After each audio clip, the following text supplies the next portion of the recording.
কাকিমা, আর একটু সহ্য করো বাবু। আমার তার সইছে না। তুমি চিত হয়ে শুয়ে পড়ো, আমি বাকি যা করার করছি। সেদিন রাতে যা হলো তা কোনো দিন ভুলব না। আমি ঋষি, এই বয়সেই প্রেমে ছ্যাঁকা খেয়ে বসেছি। উঠতি বয়সের ব্যথা ভোলাতে কিছু সহৃদয় বন্ধু এগিয়ে এসেছিল সেই সময়। তাই তাদের দৌলাতে সিনেমা দেখা শুরু হলো। সেই বয়সে সিনেমা দেখে কী অনুভূতি হয় সেটা নিশ্চয়ই বলে দিতে হবে না। ভগবানকে মানত পর্যন্ত করলাম 10 টাকার, যাতে কারো সাথে বন্ধুত্ব করতে পারি। এই রকমই সমমনোভাবাপন্ন বন্ধুর সাথে একদিন একটা মেয়ের বাড়িতে গিয়ে ঢুকলাম, যে কিনা টাকা দিলেই গাড়ি চালাতে দিবে। মোটামুটি ফর্সা একটা মেয়ে পছন্দ করে তার সাথে গিয়ে ঢুকলাম তার ঘুপচি ঘরে। 100 টাকায় বায়না করলাম। আগেই টাকা নিয়ে নিল সে। তারপর সোজা গাড়ি চালাতে শুরু করলাম। এটা ছিল জীবনের প্রথম অভিজ্ঞতা। যদিও প্রথমে একটু শব্দ করছিল, তারপর দেখি পাশের ঘরে চলা একটা গানের সাথে গলা মিলিয়ে গুনগুন করছে। ভাবেছিলাম কত কিছু, কিন্তু তা আর হলো না। কোনো আনন্দই পাচ্ছিলাম না। মনে হলো 100 টাকা পুরোটাই জলে গেল। ঢিলে ঢালা হলে যা হয় আর কি। মনে মনে প্রতিজ্ঞা করলাম যে আর এ মুখ হব না। কে আর শোনে কার কথা। আরও বেশ কয়েকবার গেলাম স্বেচ্ছায়, কিন্তু সেই জিনিসও বারবার। থেকে বসে রাতের বেলা আলোচনা করছি নির্ভরযোগ্য বন্ধুদের সাথে। ধুর, এদের সাথে কোনো আনন্দ নাই। এই জন্যে লোকেরা বিয়ে করে। পাপ্পু বলল, ঘরের বউরাও কোনো সাধু না। দেখিস না, ইংলিশ মিডিয়াম কলেজে বাচ্চাদের রেখে এদিক ওদিক ঘুরতে বেরোয় মায়েরা নতুন সঙ্গীর সন্ধানে। রাজু বলল, বাপুনের মাও তো আছে একই দলে। বাপুনের মা অর্থাৎ বুলা কাকিমা আমার পাশের বাড়িতেই থাকে।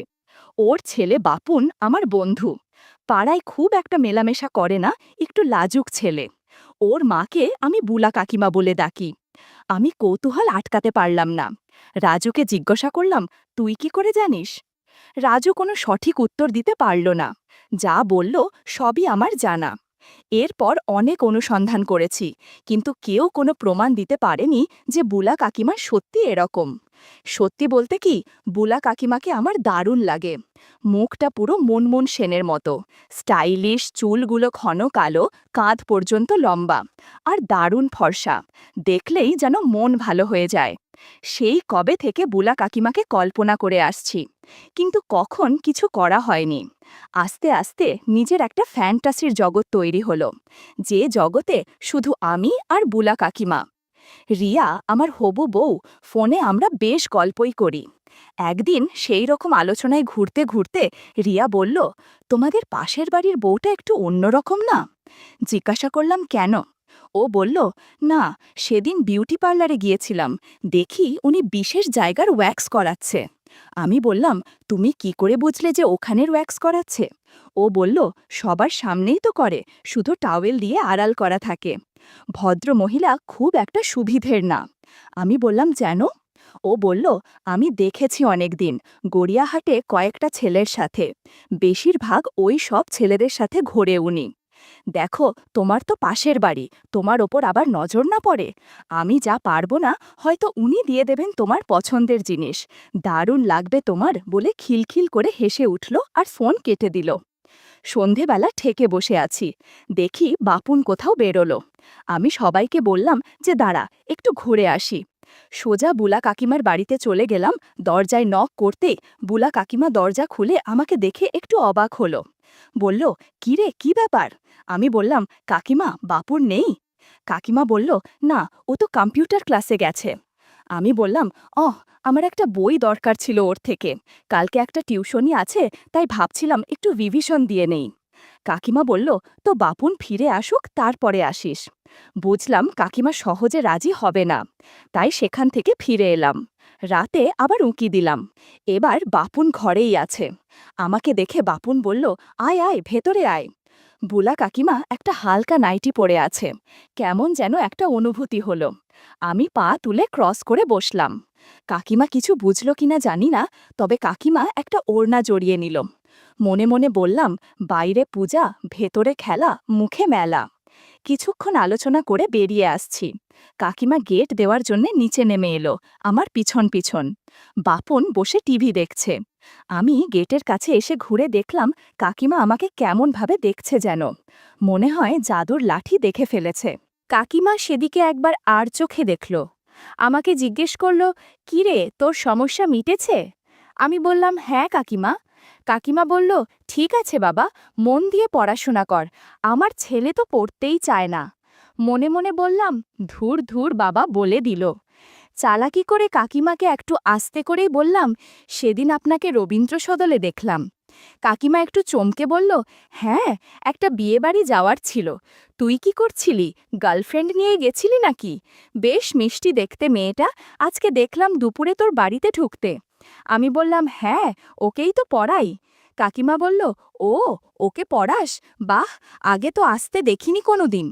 আমি বললাম, না, আসলে মা বাবা নেই বলে আমি বাড়িতেই আসতে বলেছি কয়েকদিন।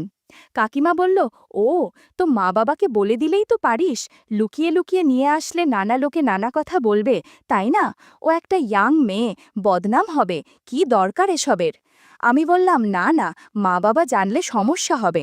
কাকিমা বলল, তো আমি বলে দেব তো, বল বৌদিকে। আমি বললাম, আচ্ছা বলো, কিন্তু আগে একটা চাকরি পায় তারপর। কিন্তু কাকিমা, একটা কথা জিজ্ঞাসা করব ভাবছিলাম, কিন্তু সাহস পাচ্ছি না। আসলে আমার তো সেরকম বৌদি বা কেউ নেই যে জিজ্ঞাসা করব। কাকিমা বলল, কি? আমি বললাম, এখন না, একটু জরুরি কথা, কিন্তু তোমাকে বলার আগে আমার মানসিক প্রস্তুতি নিতে হবে, আর কারো সামনে বলতে পারবো না। কাকিমা কি যেন ভাবল, বোঝার চেষ্টা করল আমার চোখ মুখ দেখে, কিন্তু ওপর থেকে বাপুনের গলা ভেসে এলো, মা, কি হলো, এখনো গেট দিতে পারলে না? কাকিমা আমাকে বলল, কালকে আসিস, বাপুন না থাকলে। আমি বাড়ি চলে এলাম। সারা রাত বুলা কাকিমাকে নিয়ে নানান ফ্যান্টাসিতে ভেসে চলল মন। পরের দিন সন্ধ্যের জন্য অপেক্ষা করে রইলাম। দেখলাম যে বাপুন চলে গেল। এখন ওদের বাড়ির দিকে হাঁটা দিলাম। কাকিমা দরজা খুলে আমাকে ভেতরে আসতে বলল। কাকিমা একটা চেয়ারে বসল, আর আমি সোফার ওপরে বসলাম। বল, কি যেন বলবি বলছিলি কাল? আজ খুব সুন্দর দেখছে কাকিমাকে। হয়তো বাইরে গিয়েছিল কোথাও, তাই লিপস্টিক পরা রয়েছে। সুন্দর করে চোখে কাজল দেয়া, চুলগুল বারবার কপালের ওপর এসে পড়াতে বারবার হাত দিয়ে সরাচ্ছে। সুন্দর একটা নাইটি পরেছে, হাত কাটা। কে বলবে ওনার বয়স আর আমার মায়ের বয়স একই। ওনার আমার মতোই একটা ছেলে আছে।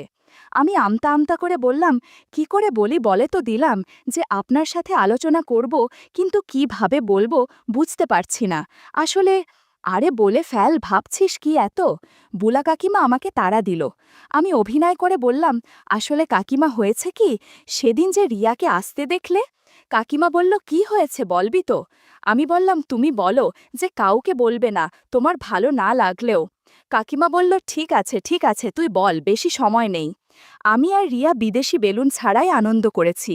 খুব ভয় লাগছে, কার সাথে আলোচনা করব ব্যাপারটা বুঝতে পারছিলাম না।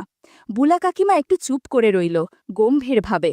বুঝতে পারছি না, ঠিক হলো না, ভুল হলো তো? কাকিমা বলল, ওকে জিজ্ঞাসা করে নিস, ওর ডেট কবে, তাহলে বলতে পারবো। সংক্ষেপে ছেড়ে দিল আমাকে। কি করব বুঝতে পারছি না, চলে যাব না আরও আলোচনা চালাবো। আমি উঠে কাকিমার সামনে দাঁড়ালাম। ভাবছি, চলে গেলে এই শেষ, আর চান্স পাবো না, কিন্তু কি করি? কাকিমা আর চোখে আমার দিকে দেখলাম। সাহস করে বলেই ফেললাম, ওর তো অল্প বয়স, এই বয়সে কি হতে পারে? বোকা সেজে তবুও প্রসঙ্গটা চালিয়ে যাবার চেষ্টা করলাম। আসলে কাকিমা, আমি তো হোস্টেলে ছিলাম, তাই এত ধারণা নেই আমার। কাকিমা বলল, ঠিক আছে, তুই জেনে আমাকে জানাস, আমি বলে দেব, ফোন করলেই হবে, এটা বলার জন্যে লুকিয়ে আসতে হবে না। লে হালুয়া, কোনো রিয়াকশন নেই, কি হবে এবার?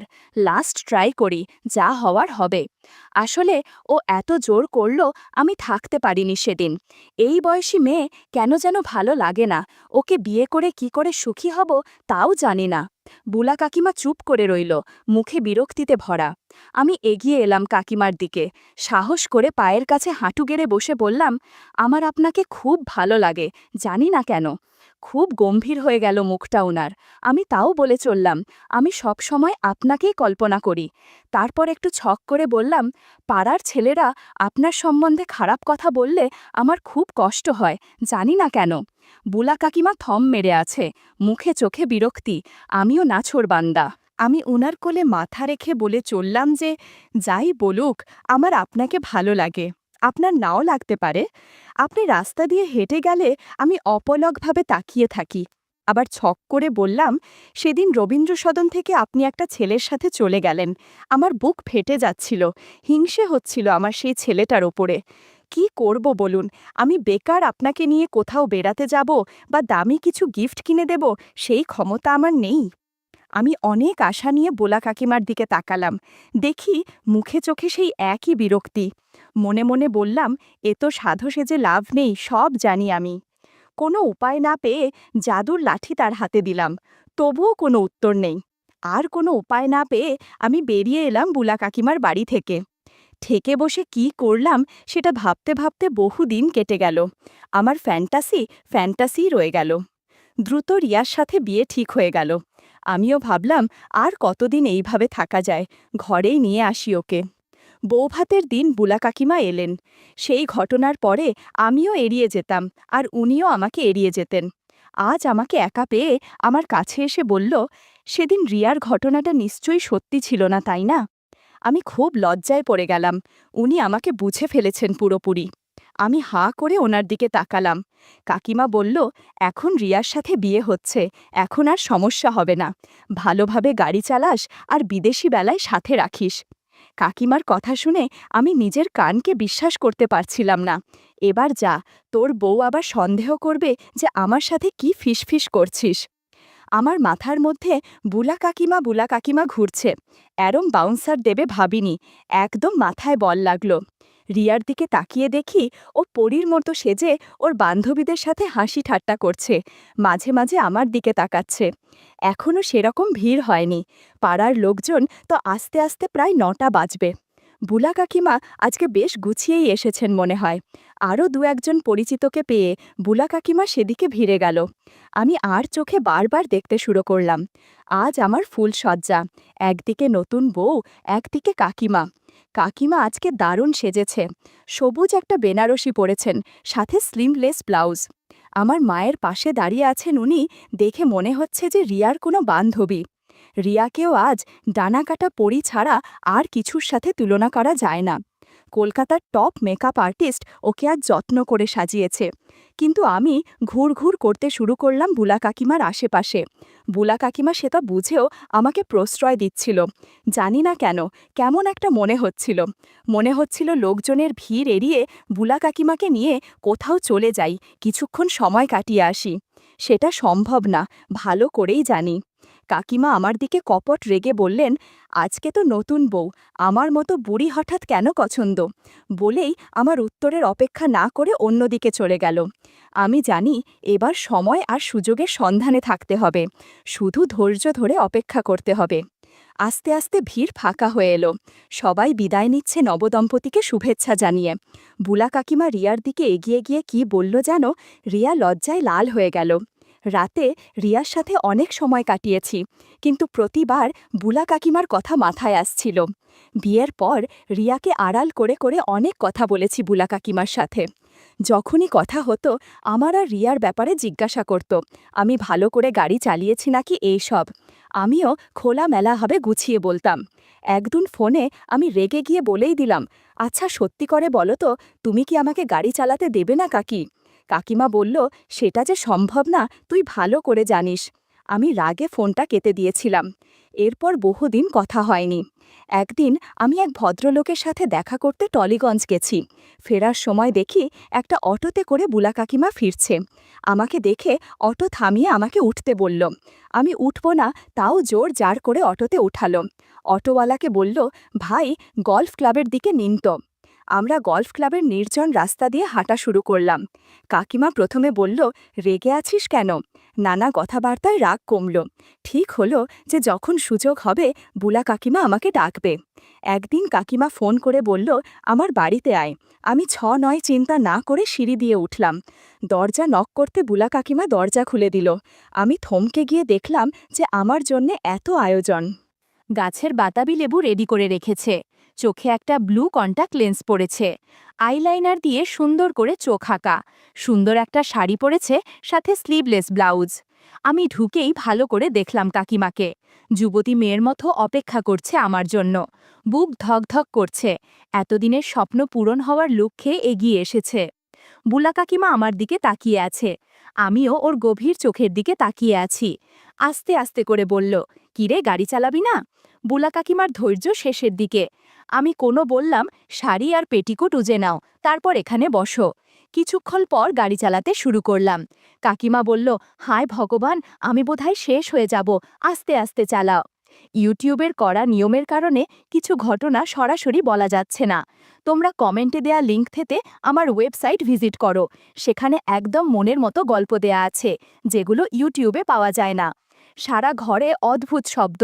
কাকিমাকে বললাম, প্লিজ চেঁচামেচি কর না।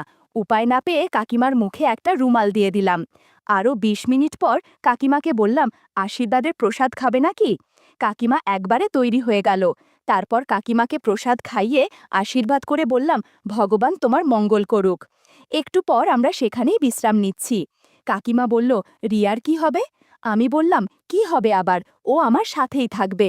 রাতে ওর সাথে সময় কাটাবো, তুমি কোনো চিন্তা করো না, আমি তোমাকেও সময় দিব।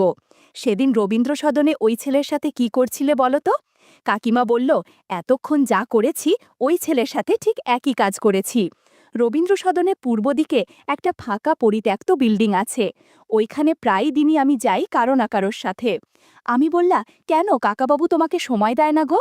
কাকিমা বলল, তোর কাকাবাবুর কথা ভুলে যা, কাজে যায় আসে, 3 বেলা খাবার খায় আর ঘুমায়, আমার দিকে ফিরেও তাকায় না। আমারও তো কিছু দরকার, তাই না বল? তাছাড়া তোর বয়সের ছেলেদের সাথে বন্ধুত্ব করতে আমার ভালো লাগে। আজ পর্যন্ত যতজনের সাথে বন্ধুত্ব করেছি তারা সবাই তোর বয়সের। শোনো কাকিমা, আজ থেকে তুমি শুরু, আমার সাথে থাকবে, ওদের কথা ভুলে যাও। কাকিমা জাদুর লাঠি ধরে প্রতিজ্ঞা করল, এখন থেকে আমার সাথে সময় কাটাবে, আর যখন দরকার হবে তখন বাড়িতে ডেকে নিবে। সেদিনের পর থেকে আমার বউ রিয়ার পাশাপাশি কাকিমার সাথে সংসার করতে শুরু করলাম।